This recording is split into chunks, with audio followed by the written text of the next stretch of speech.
पहाड़ों की चट्टानों पर। एक बार जोरदार तालियों के साथ हम स्वागत करेंगे हमारे मुखिया, हमारे बड़े भाई अरविंद केजरीवाल जी का। भारत माता की, भारत माता की,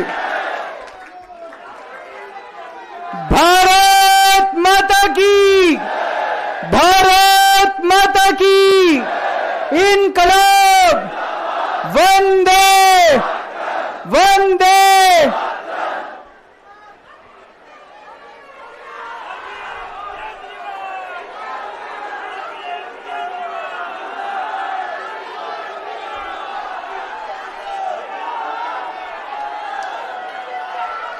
कैसे आप लोग?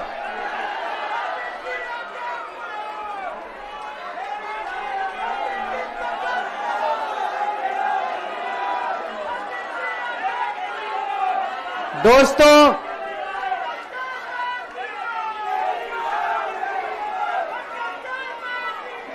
आज आप लोगों के बीच में आके बहुत अच्छा लग रहा है और आज यहां जंतर मंतर पे पुराने दिन याद आ गए। मेरे को आज भी याद है, तारीख भी याद है, 4 अप्रैल 2011 का दिन था, जब आजाद भारत का भ्रष्टाचार विरोधी सबसे बड़ा आंदोलन, अन्ना आंदोलन, यहां जंतर मंतर से शुरू हुआ था। भ्रष्टाचार के खिलाफ आजाद भारत का सबसे बड़ा आंदोलन 4 अप्रैल 2011 को जंतर मंतर से शुरू हुआ था। 1.5-2 साल, कभी जंतर मंतर, कभी मुंबई, कभी रामलीला मैदान। लेकिन उस वक्त की सरकार भी बहुत अहंकारी थी, उन्होंने हमारी बात नहीं मानी, चैलेंज करते थे, चुनाव लड़के दिखाओ, जीत के दिखाओ, चुनाव लड़के दिखाओ, जीत के दिखाओ, कहते थे ना। हम तो छोटे से लोग थे, हमें तो चुनाव लड़ना नहीं आता था, और चुनाव लड़ने के लिए पैसा चाहिए, गुंडे चाहिए, आदमी चाहिए। हमारे पास तो ना पैसा था, ना आदमी थे, ना गुंडे थे, हम चुनाव कैसे लड़ते? पर वो बार बार कहते थे चुनाव लड़के दिखाओ, चुनाव लड़के दिखाओ। हम भी चुनाव लड़ लिए और देखो जनता ने हमको जिता दिया। पहली बार में दिल्ली में आम आदमी पार्टी की सरकार बन गई।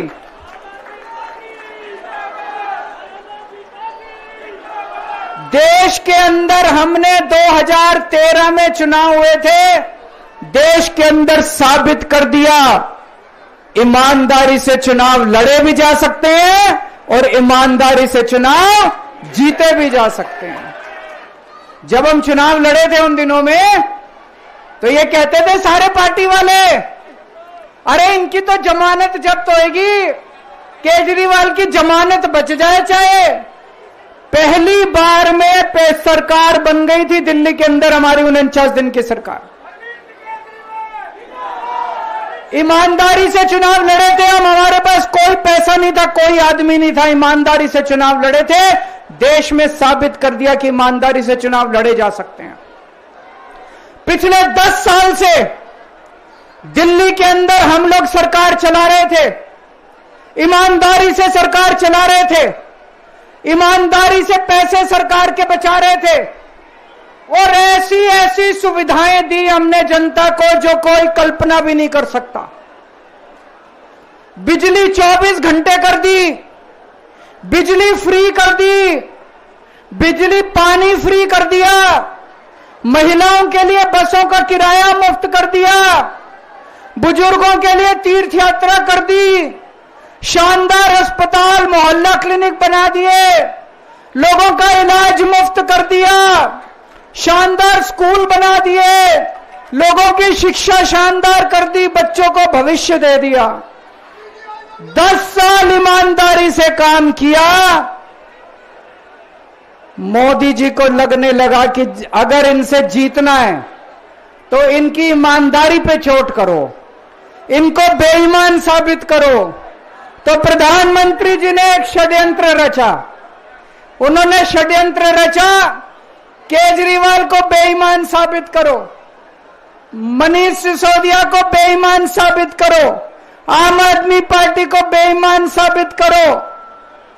और षड्यंत्र रच के इन्होंने हमारे सारे बड़े बड़े नेताओं को एक एक करके जेल में डाल दिया। दोस्तों, अब हम जेल से बाहर आ गए और जेल से बाहर आने के बाद मैंने इस्तीफा दे दिया। आपके मन में यह चल रहा होगा कि केजरीवाल ने इस्तीफा क्यों दिया। मैंने इस्तीफा इसलिए दिया क्योंकि मैं ये सब करने के लिए, गंद करने के लिए नहीं आया था। मैं भ्रष्टाचार करने के लिए नहीं आया था। मैं सत्ता का लालच, सत्ता की भूख नहीं है मेरे को सीएम की कुर्सी की भूख नहीं है। मैं पैसे कमाने नहीं आया। पैसे कमाने होते इनकम टैक्स कमिश्नर की नौकरी करता था। उस नौकरी में जितने करोड़ों रुपए चाहता मैं कमा सकता था। पैसे नहीं कमाने, देश के लिए आए थे, भारत माता के लिए आए थे, देश की राजनीति बदलने के लिए आए थे। दोस्तों,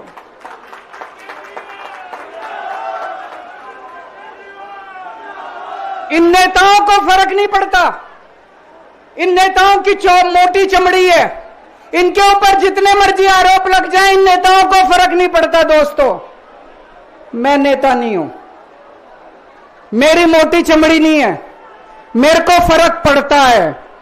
मेरे पे जब ये कीचड़ फेंकते हैं बीजेपी वाले, मेरे को जब ये चोर कहते हैं, मेरे को जब ये भ्रष्टाचारी कहते हैं, मेरे को जब ये गाली देते हैं, मेरे को फर्क पड़ता है।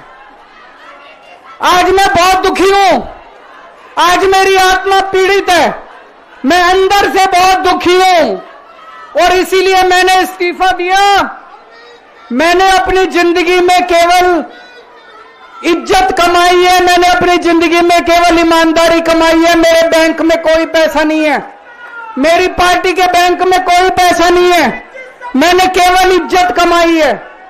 आज 10 साल के बाद जब मैंने इस्तीफा दिया है, थोड़े दिन में मैं सीएम का बंगला छोड़ दूंगा। आज दिल्ली के अंदर मेरे पास घर भी नहीं है रहने के लिए। मेरे को कई लोग कहते हैं, कैसा आदमी है यार तू, 10 साल राजनीति करी, 10 साल सीएम रह गया, 10 साल में तो 10 कोठियां बन जाती, 10 घर बन जाते, 10 प्लॉट बन जाते। मैंने कुछ नहीं कमाया 10 साल के अंदर, केवल आपका आशीर्वाद कमाया, आपका प्यार कमाया है 10 साल के अंदर। और उसी प्यार का नतीजा है आज जब मैं घर छोड़ूंगा, मेरे पास इतने लोगों के फोन आ रहे हैं, इतने लोगों के मैसेज आ रहे हैं, जी मेरा घर ले लो, मेरा घर ले लो, मैं किराया नहीं लूंगा, मेरा घर ले लो। मैं आप सब लोगों का शुक्रिया अदा करता हूं। अभी श्राद्ध चल रहे हैं, श्राद्ध खत्म होने के बाद जैसे ही नवरात्रे शुरू होंगे, मैं सीएम आवास छोड़ दूंगा और आप में से ही किसी के घर आके मैं आपके साथ रहना चालू कर दूंगा।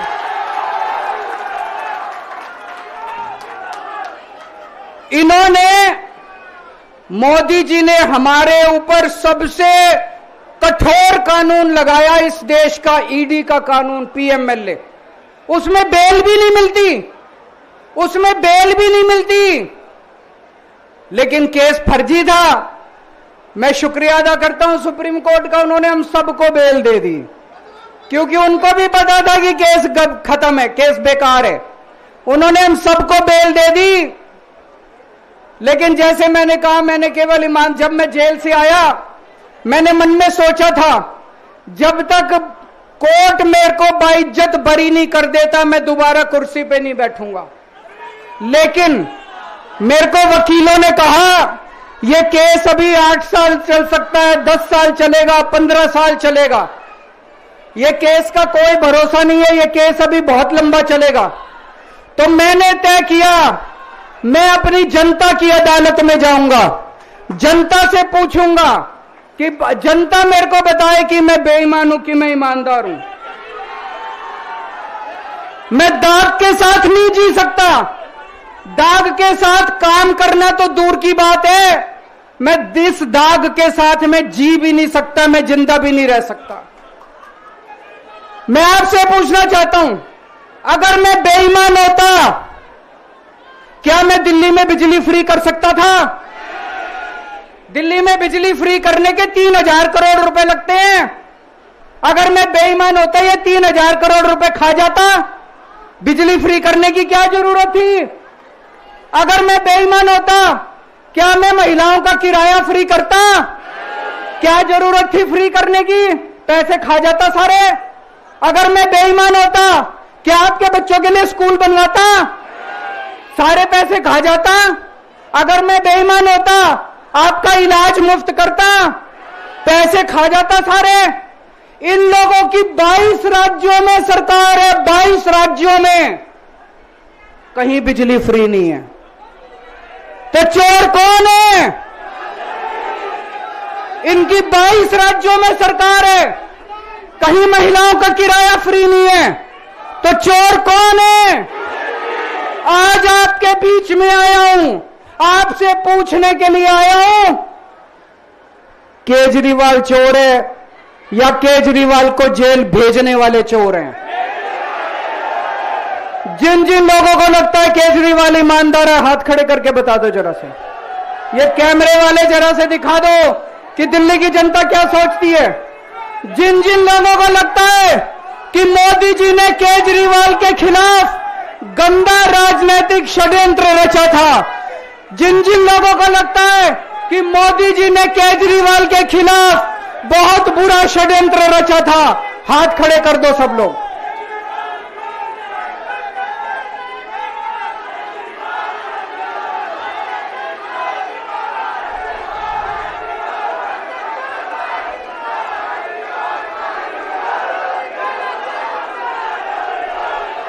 एक बात और करना चाहता हूं आज आपसे।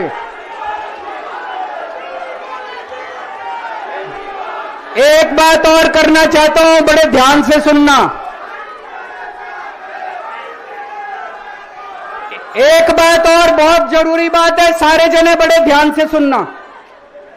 ये आरएसएस वाले कहते हैं हम राष्ट्रवादी हैं, आरएसएस वाले कहते हैं हम देशभक्त हैं। आज मैं पूरे सम्मान के साथ, आरएसएस के प्रमुख हैं श्री मोहन भागवत जी, मैं पूरे सम्मान के साथ मोहन भागवत जी से 5 प्रश्न पूछना चाहता हूं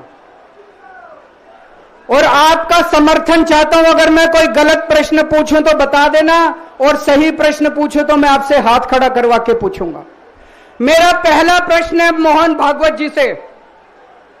जिस तरह मोदी जी देश भर में लालच देके या ईडी और सीबीआई की धमकी देके, डरा के दूसरी पार्टी के नेताओं को तोड़ रहे हैं, पार्टियां तोड़ रहे हैं, सरकारें गिरा रहे हैं, क्या यह देश के लिए सही है?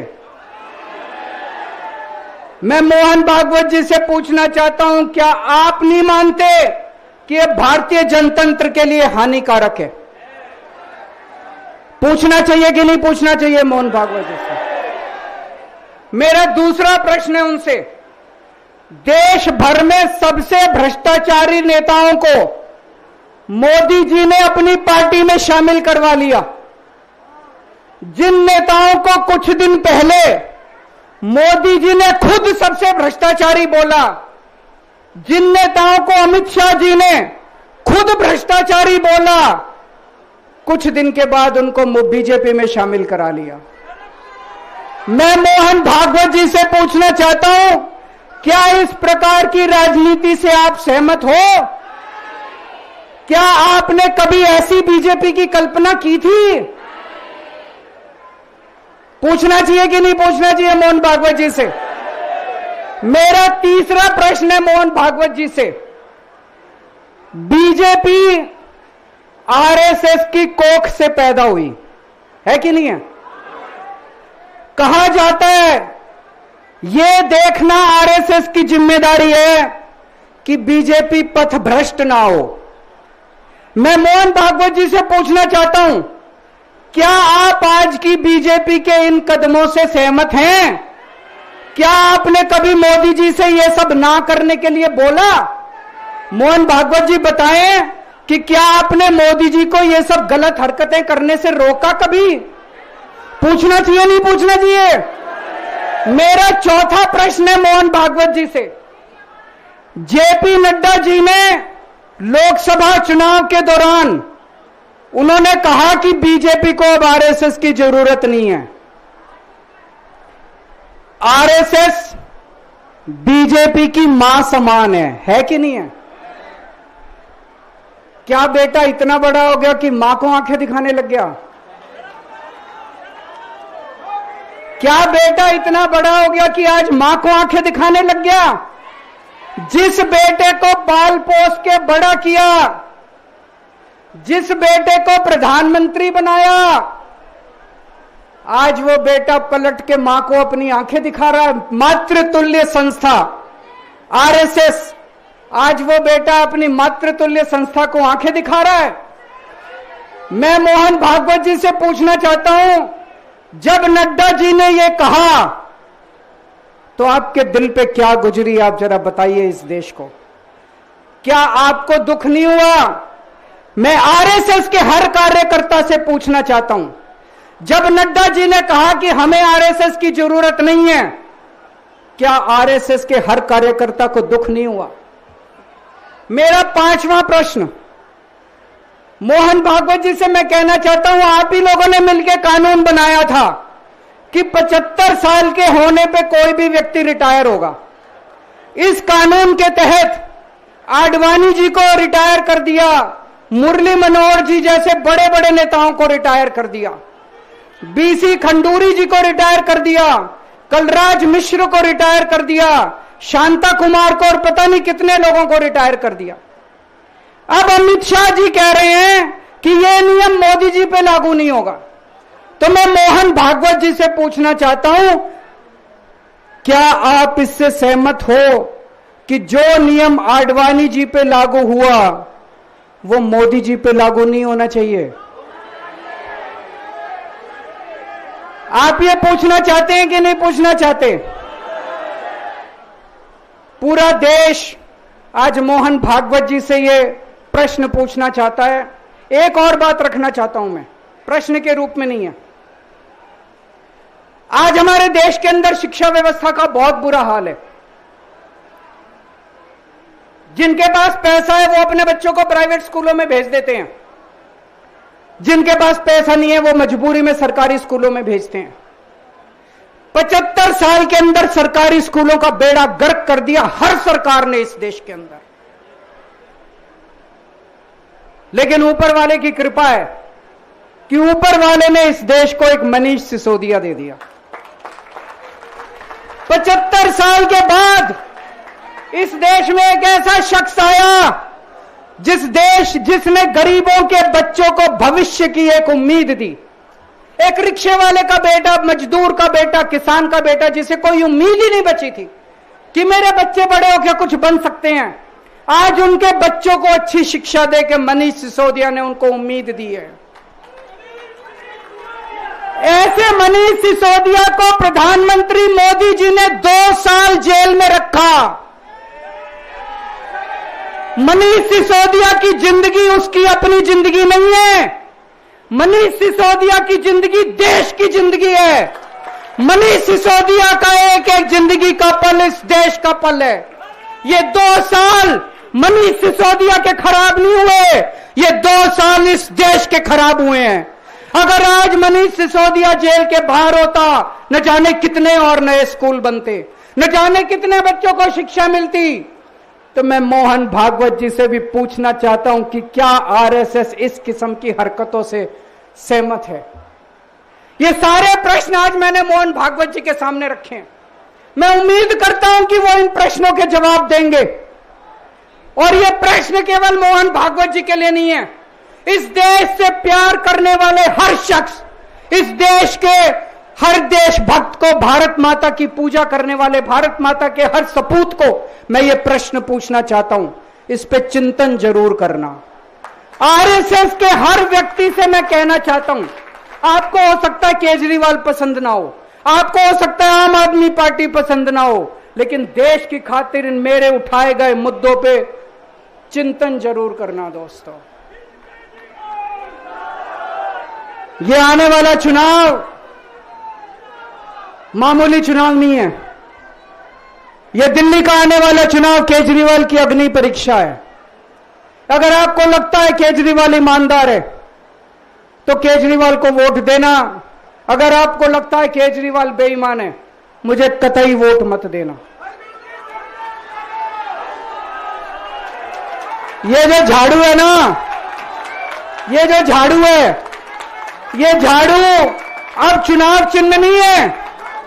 ये झाड़ू चुनाव चिन्ह नहीं है आम आदमी पार्टी का। ये झाड़ू आस्था का प्रतीक है।